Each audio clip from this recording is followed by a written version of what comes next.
अरिहन्ताणं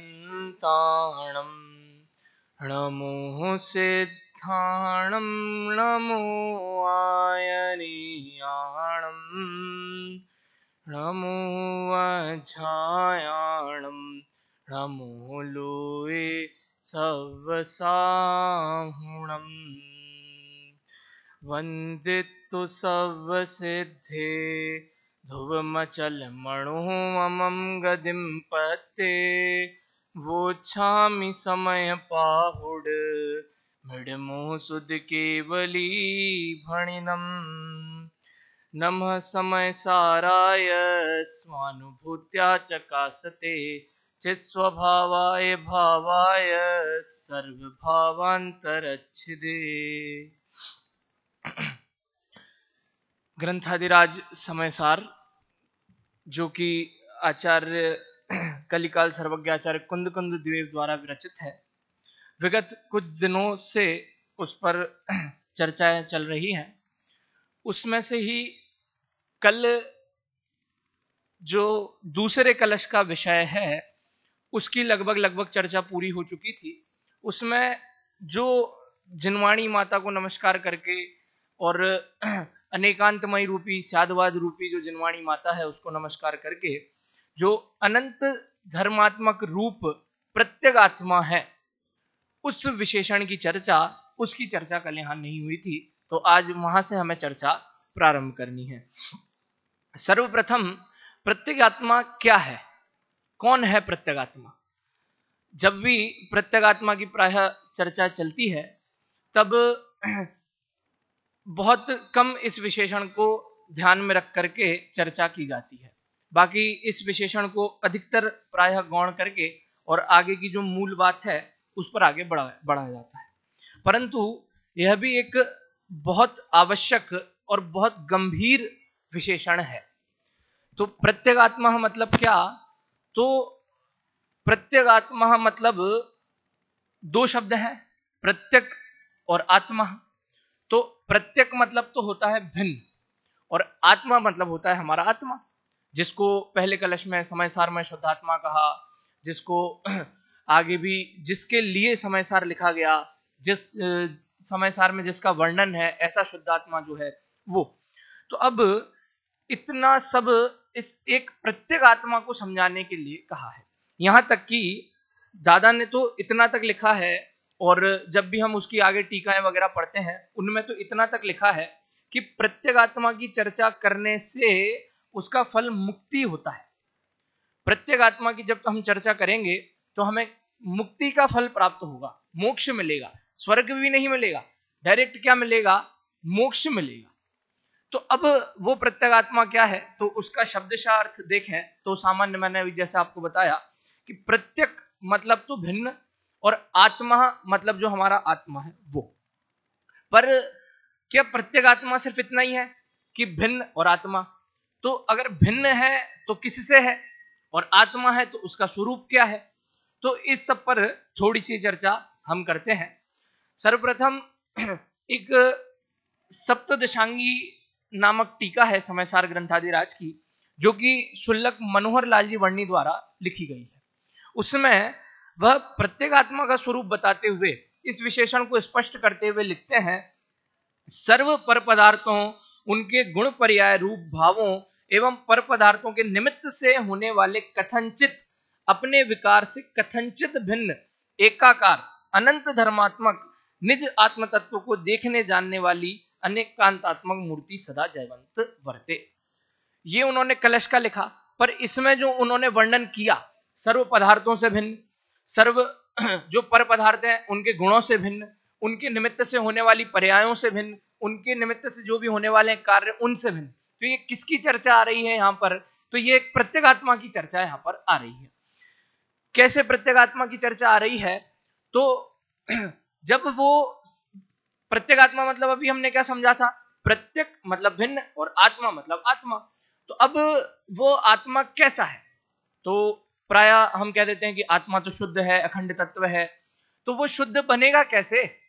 उस शुद्धता को पहचानने के लिए हमें सर्वप्रथम इस प्रत्येक आत्मा को समझना पड़ेगा। इस प्रत्येक आत्मा को समझने के लिए ही हम जो है इतना प्रयत्न करते हैं। अब और इसको देखें तो प्रत्येगात्मा को सरल से शब्दों में लिखा है कि सर्व पर वस्तुओं से भिन्न, नैमित्तिक प्रभावों से भिन्न व अपने ही स्वरूप में तन्मय आत्मा प्रत्येगात्मा है। अब यह प्रत्येगात्मा कैसा है, क्या है, थोड़ा सा और इस पर विशेष जोर देते हैं। देखिए, एक होता है आत्मा। अब आत्मा कैसा है, तो आत्मा शुद्ध है, पर हम तो संसारी हैं, मिथ्या दृष्टि है, तो फिर हमारा आत्मा कैसा हुआ, तो हमारा आत्मा अशुद्ध हुआ। हमारा इसका मतलब यह है कि आत्मा शुद्ध भी होता है और आत्मा अशुद्ध भी होता है। तो आत्मा कैसा है, आत्मा शुद्ध भी है अशुद्ध भी है, आत्मा शुद्ध अशुद्ध है। अब जब हम प्रत्येगात्मा की चर्चा करते हैं तो प्रत्येगात्मा कैसा है, प्रत्येगात्मा शुद्ध आत्मा है। और अब जैसे हम प्रत्येगात्मा की चर्चा कर रहे हैं, वैसे ही जब हम अप्रत्येगात्मा की चर्चा करेंगे तो वो कैसा हो जाएगा, अशुद्ध अप्रत्येगात्मा हो जाएगा। मतलब कि अप्रत्येगात्मा मतलब कि जो भिन्न नहीं है। किन से भिन्न नहीं है, तो जो अभी अपन ने देखे, सर्व पर पदार्थों, उनके गुण पर्याय, उनके निमित्त से होने वाले कार्य संयोग आदि से।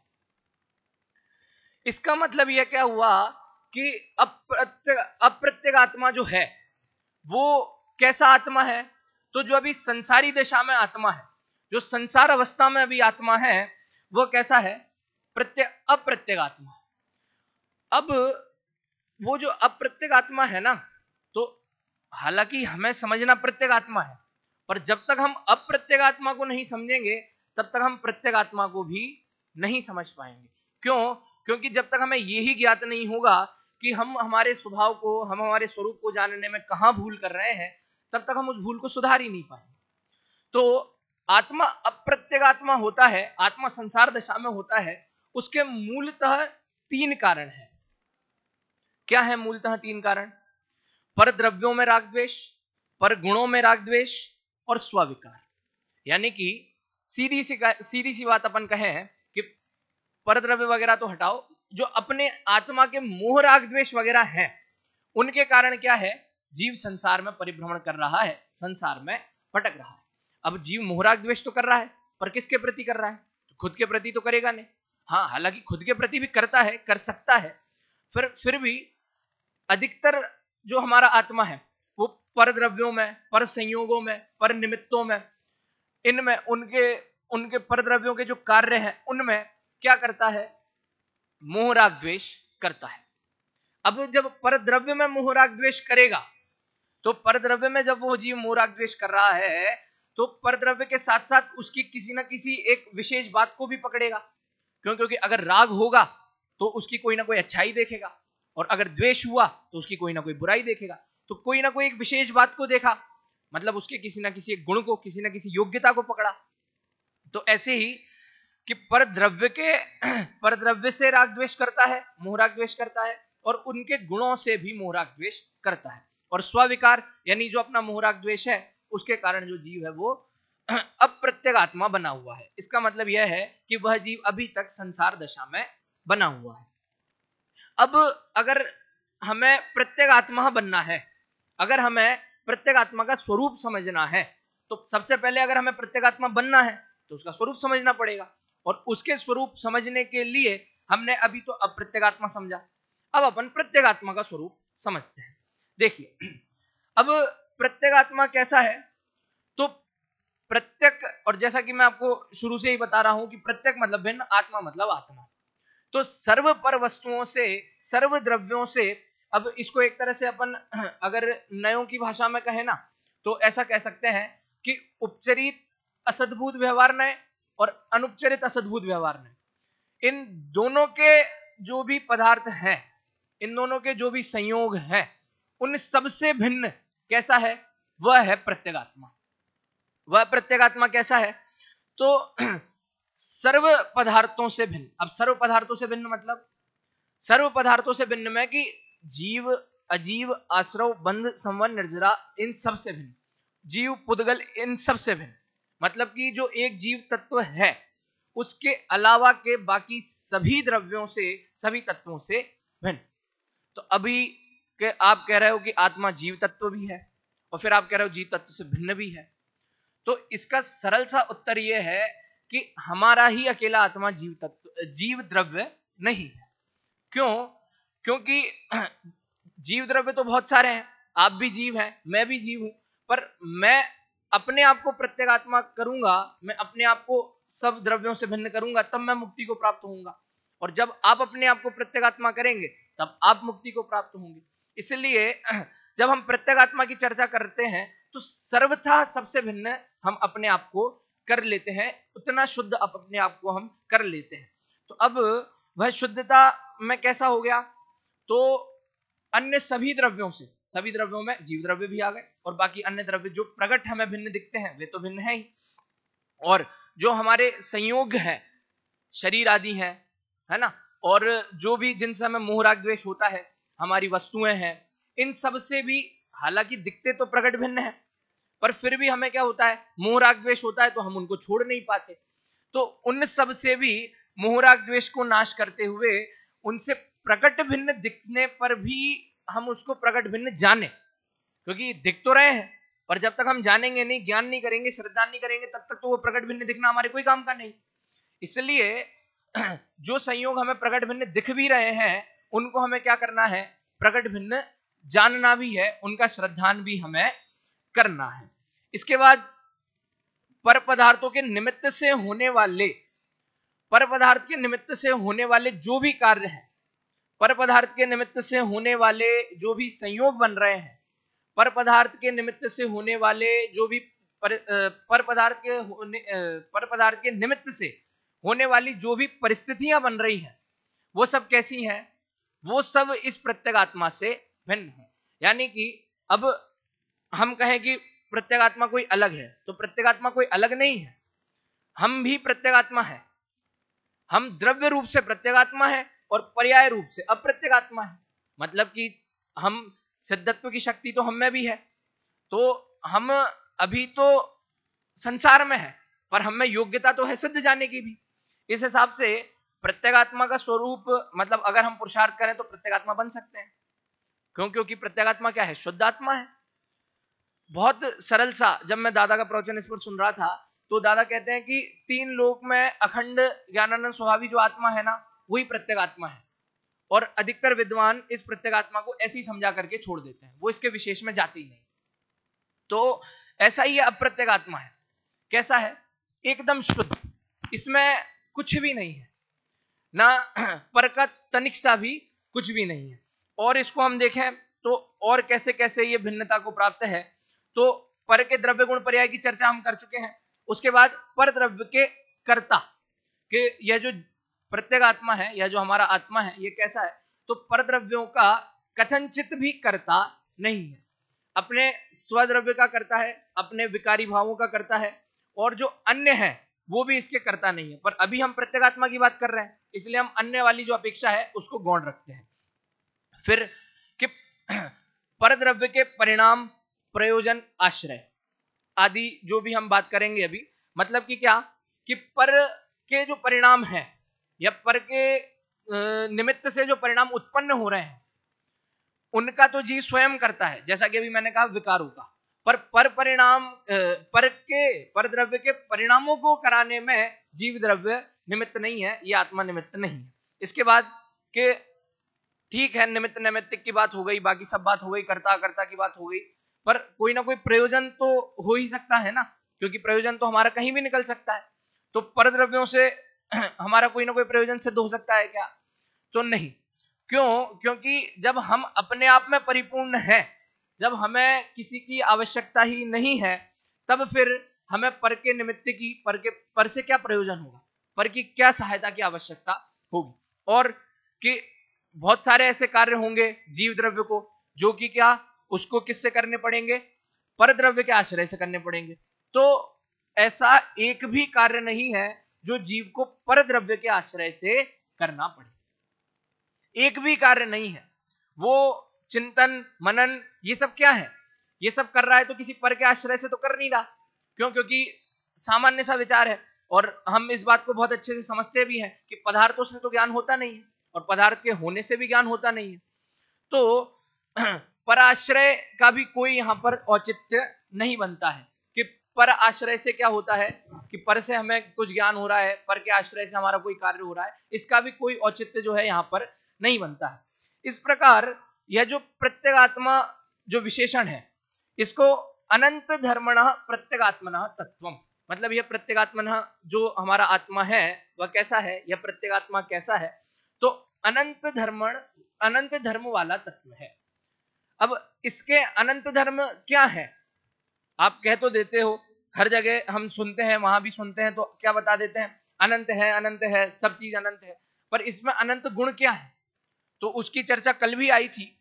तो जो हमारे में अस्तित्व वस्तित्व वगैरह सामान्य गुण है वो, जो जीव तत्व के जो विशेष गुण है वो, और जो भी शक्तियां हैं 47 शक्तियां इत्यादि, जो भी शक्तियां हैं, जो भी हमारे में गुण है, अनंत सुख, अनंत वीर, अनंत दर्शन, अनंत ज्ञान आदि, ये सब क्या है, तो ये सब वही अनंत गुण है जो कि इस प्रत्येक आत्मा में पाए जाते हैं, जो कि हमारे आत्मा में पाए जाते हैं। तो इसलिए हम सबसे पहले ये भेद भी हटा दें कि प्रत्येक आत्मा कोई अलग चीज है, हमारा आत्मा कोई अलग चीज है। हालांकि जब हम समझेंगे तब एक प्रत्येक आत्मा को अलग से खड़ा करके उसको हम ऐसे समझेंगे कि भाई ये प्रत्येक आत्मा है, ये ऐसा है, वैसा है, वैसा है, पर इसको समझने के दृष्टिकोण से हम ऐसा कर सकते हैं। पर जब हम इसकी श्रद्धा करेंगे, जब हम इसको और विशेष रूप से जानेंगे, तब इसको हम कैसे जानेंगे, तो कि वो हमारा आत्मा ही प्रत्येक आत्मा है, मैं ही स्वयं प्रत्येक आत्मा हूं। क्यों? क्योंकि अभी तक हमने इस प्रत्येक आत्मा को नहीं जाना, इसीलिए क्या हो रहा है, इसीलिए हम संसार में भटक रहे हैं। अब आप इतना प्रत्येक आत्मा तो कर रहे हो, इसको जानने से क्या प्रयोजन है? तो पहले भी मैंने अभी थोड़ा सा बोला कि क्या होता है कि सीधा स्वर्ग भी नहीं मिलेगा, क्या मिलेगा, मोक्ष मिलेगा। तो इसके लिए जो ग्रंथ में लिखा है वो मैं पढ़ देता हूं पहले। तात्पर्य यह है कि प्रत्येगात्मा रूप निज भगवान आत्मा की चर्चा वार्ता, उसके स्वरूप का प्रतिपादन निरंतर होते रहना चाहिए, क्योंकि इस प्रत्येगात्मा के स्वरूप की देशना ही आत्मार्थी जीवों को मुक्ति मार्ग में लगाने में निमित्त होती है। अब अगर हमें मुक्ति मार्ग में लगना है, हमें मोक्ष मार्ग में लगना है, तो हमें भय पाप आदि, कषाय आदि, इनकी चर्चा करने से तो लगेंगे नहीं। इनकी चर्चा करने से तो हम मोक्ष मार्ग से और च्युत ही हो जाएंगे। तो मोक्ष मार्ग में जुड़ने के लिए, मोक्ष मार्ग में अग्रसर होने के लिए हमें क्या करना पड़ेगा, तो मोक्ष मार्ग में आगे बढ़ने के लिए हमें इस प्रत्येक आत्मा की ही चर्चा करनी पड़ेगी, इसी की देशना, इसी की चर्चा वार्ता, इसी का चिंतन मनन आदि सब करना पड़ेगा। तभी हमारा मोक्ष मार्ग प्रशस्त होगा, तभी हमें सम्यक दर्शन प्राप्त होगा। और इस प्रकार यह जो अनंत धर्मात्मक प्रत्येक आत्मा है, इस विशेषण की अपनी चर्चा हो गई। इस प्रकार यह जो दूसरा कलश है यह पूर्ण हुआ। पर इसकी टीका में बनारसी दास जी ने एक छंद लिखा है, उस छंद की चर्चा अभी हम यहां से अब करेंगे। देखिए, उस छंद को लिखने से पहले दादा लिखते हैं कि अनेकांतमयी जिनवाणी को स्मरण करने वाले उक्त छंद का भावानुवाद कलश टीका के भाव को ध्यान में रखते हुए कविवर बनारसी दास जी नाटक समय सार में इस प्रकार कहते हैं। तो नाटक समय सार में बनारसी दास जी जो दूसरा कलश है उसका भावानुवाद करते हुए वो बहुत बढ़िया एक जो पद्य है वो लिखते हैं। मैं पढ़ता हूं, और जिनके पास ये दादा का अनुशीलन हो वो भी हो तो पढ़ सकते हैं। सर्वप्रथम पाठ करेंगे, फिर इसको हम समझते हैं।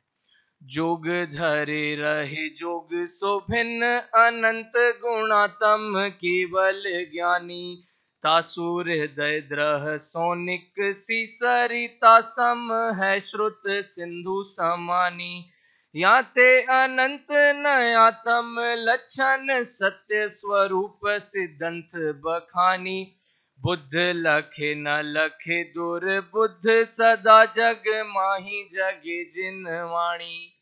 क्या कह रहे हैं यहाँ पर? अब द्वादशांग में जो जिनवाणी माता है हमारी, उसका पूरा स्वरूप यहाँ पर हमें जो है बनारसी दास जी इस छंद के माध्यम से समझाते हैं। वास्तव में देखें ना तो यह एक जिनवाणी स्तुति है। कैसे है देखिए, जोग धरे रहे जोग सो भिन्न, अनंत गुणात्म केवल ज्ञानी। अनंत गुणात्म केवल ज्ञानी, कि जो अनंत गुणात्मक केवल ज्ञानी है ना, अनंत गुण को जो अनंत गुण वाले हैं, ऐसे जो केवल ज्ञानी है ना, वो कैसे हैं?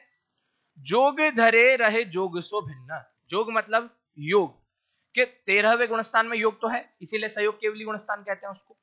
तो योग धरे मतलब उनके योग है, फिर भी वो कैसे है कि योग से भिन्न है। अब ये बात तो समझ में नहीं आती कि योग भी है और योग से भिन्न भी है। तो इसके लिए हम अपेक्षाओं के माध्यम से समझ सकते हैं कि जैसे भरत चक्रवर्ती थे ना, तो उनके पास कितनी सारी संपदा थी, कितना सारा सब कुछ था, पर फिर भी कैसा उन्हें कहते हैं कि घर में ही वैरागी भरत जी, कि इतना होने के बाद भी वो कैसे थे कि एकदम वैरागी, कि कहते सब लोग यही थे कि उनके हैं, पर फिर भी उन्होंने उनको अपना माना था क्या? भरत चक्रवर्ती ने उन संपदा को, उन चीजों को अपना माना था क्या? ताकि नहीं माना था। तो उनकी होते हुए भी वो कैसी हैं? उनकी नहीं है। उसी प्रकार क्या है कि यहां कि द्रव्य में हम देखें तो उनके योग हैं, पर भावों में अगर हम देखें ना तो भावों में उनके योग नहीं है। भावों में योग नहीं है ऐसे मतलब कि वो उनकी दृष्टि उन योगों की तरफ नहीं है। दृष्टि उन योगों की तरफ नहीं है मतलब कि उनको उनकी चेष्टा करने का, उनको प्रयोग में लेने का, उनका कुछ करने का उनको तनिक सा भी विकल्प नहीं उठता।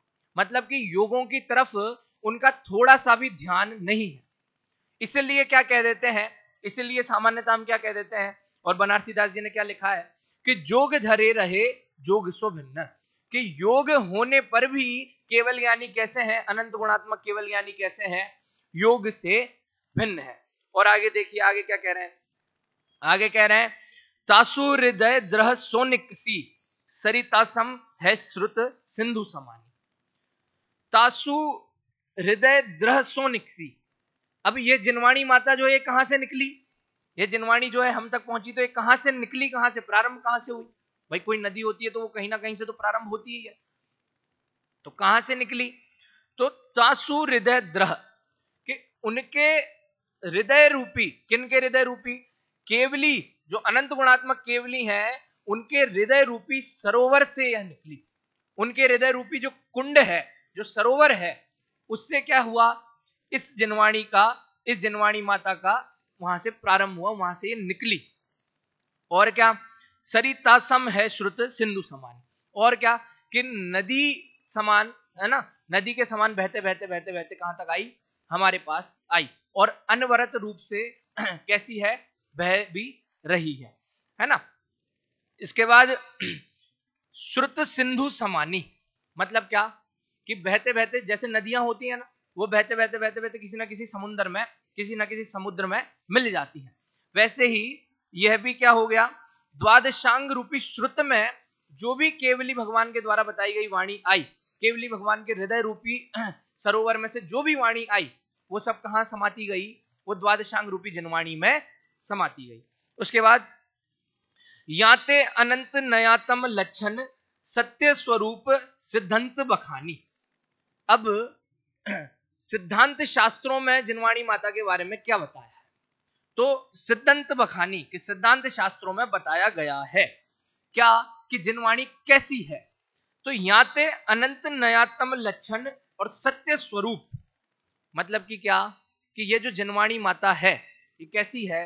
ये अनंत नयात्मक है। कि हमने तो दो ही नए सुने हैं, निश्चय व्यवहार, इससे आगे थोड़ा बहुत नए चक्र पढ़ लें तो और ज्यादा हो जाते हैं, कि नहीं, नए भी अनंत होते हैं। और अनंत नयात्मक जो है वो कैसी है? वो कौन है? वो जिनवाणी माता है।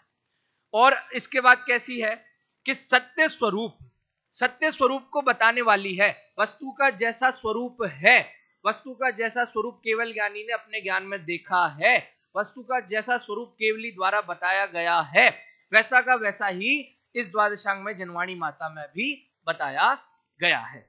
और आगे अंत में कहते हैं बुद्ध लखे न लखे दुर्बुद्ध सदा जग माही जगे जनवाणी। मतलब क्या?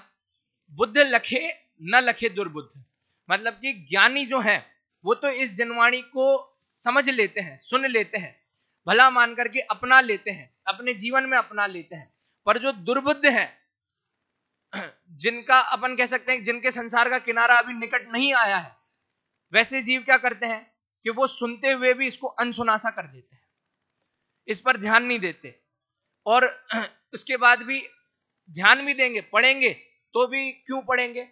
कुतर्क करने के लिए पढ़ेंगे, इसको नीचा दिखाने के लिए पढ़ेंगे, बल्कि यह तो सर्वज्ञ भगवान की सर्वोत्कृष्ट वाणी है। केवली भगवान द्वारा जैसा देखा गया वैसा का वैसा इसमें प्रतिपादित है। फिर भी जो दुर्बुद्ध है वो कुतर्क करेंगे, इनको नहीं पढ़ेंगे, इनका अपमान करेंगे, अभिनय करेंगे इत्यादि अनेक अनेक जो है वो कार्य वो करते हैं। तो ऐसे ही कि जो ज्ञानी जीव है वो तो इसको अपना लेते हैं, इसको समझ लेते हैं, इससे अपना प्रयोजन साध लेते हैं, पर जो अज्ञानी जीव हैं वो इसको समझ भी नहीं पाते, सुन भी नहीं पाते, और इसके कारण अनेक अनेक अनेक अनेक भ्रांतियों में अनेक अनेक गलतियां अनेक अनेक भ्रांतियों में पड़ जाते हैं और अनेक अनेक गलतियां कर बैठते हैं। इसके बाद कह रहे हैं सदा जगमाही जगे जनवाणी, मतलब कि यह जनवाणी माता सदा जयवंत वर्ते, यह जनवाणी माता सदा जयवंत रहे। इस प्रकार आचार्य अमृतचंद्र देव ने दूसरे कलश में बहुत मार्मिक चर्चा जो है वो द्वादशांग में जिनवाणी माता की करते हुए, वो पहले कलश में उन्होंने देवशास गुरु को भी मतलब उसमें से अर्थ निकाले तो देवशास गुरु के रूप में भी नमस्कार कर दिया पहले कलश में, और दूसरे कलश में भी ये प्रत्येगात्मा का स्वरूप बताने वाली द्वादशांग में जिनवाणी माता को भी नमस्कार किया। और टीकाकारों ने तो ऐसा भी लिखा कि यह जो मंगलाचरण है ये आशीर्वादात्मक मंगलाचरण है। तो अब इस मंगलाचरण को समझ करके भी, दूसरे कलश को पढ़ करके भी हमें क्या करना चाहिए? हम पढ़ तो रहे, सुन तो रहे, समझ तो रहे, पर इसके बाद हमें क्या करना चाहिए? तो वास्तव में देखा जाए तो द्वादशांग में जिनवाणी माता जितनी भी लिखी गई है हमारे लिए लिखी गई है, और जो भी हमें समझाया जाता है वो हमारे लिए समझाया जाता है। फिर भी जितना हमारी योग्यता है, जितना हमें समझ में आए, उस हिसाब से हमें समझ करके, और इसमें जो प्रत्येक आत्मा बताया गया है, जो शुद्ध आत्मा बताया गया है, और जो द्वादशांग में जिनवाणी माता उसका मार्ग बता रही है, उस मार्ग को समझ करके, उस मार्ग पे चल करके हम जितने जल्दी हो सके उस प्रत्येगात्मा को प्राप्त करेंगे उतना हमारे लिए अच्छा होगा। क्यों? क्योंकि प्रत्येगात्मा कहां से प्राप्त होगा? तो बाहर से तो कहीं प्राप्त होगा नहीं। क्यों? क्योंकि हमारा जो आत्मा है वही प्रत्येगात्मा है, और हमें किसी बाहर के, जैसा कि अभी हमने समझा कि हमें किसी अन्य की क्या है आवश्यकता भी नहीं पड़ेगी, अन्य किसी की सहयोग की अपेक्षा भी नहीं है। तो जब सब कुछ हमारे पास है, सब कुछ हम में ही है, तो फिर भी हम हमारे ही द्वारा उत्पन्न किए गए जो स्विकार है, मोह राग द्वेष आदि हैं, इनके कारण हम अभी तक संसार में परिभ्रमण कर रहे हैं। तो जितना शीघ्र हो सके हम इन मोह राग द्वेष को त्यागें, और दूसरे कलश को समझ करके हम इस समयसार को समझ करके अपनी आत्मा का कल्याण करें, और निश्चित रूप से प्रत्येक आत्मा का स्वरूप समझें, और प्रत्येक आत्मा का स्वरूप समझ करके उस प्रत्येक आत्मा को प्राप्त हो, प्रत्येक आत्मा बने और सिद्ध अवस्था को प्राप्त हो। इसी मंगल भावना से अभी की बात को विराम।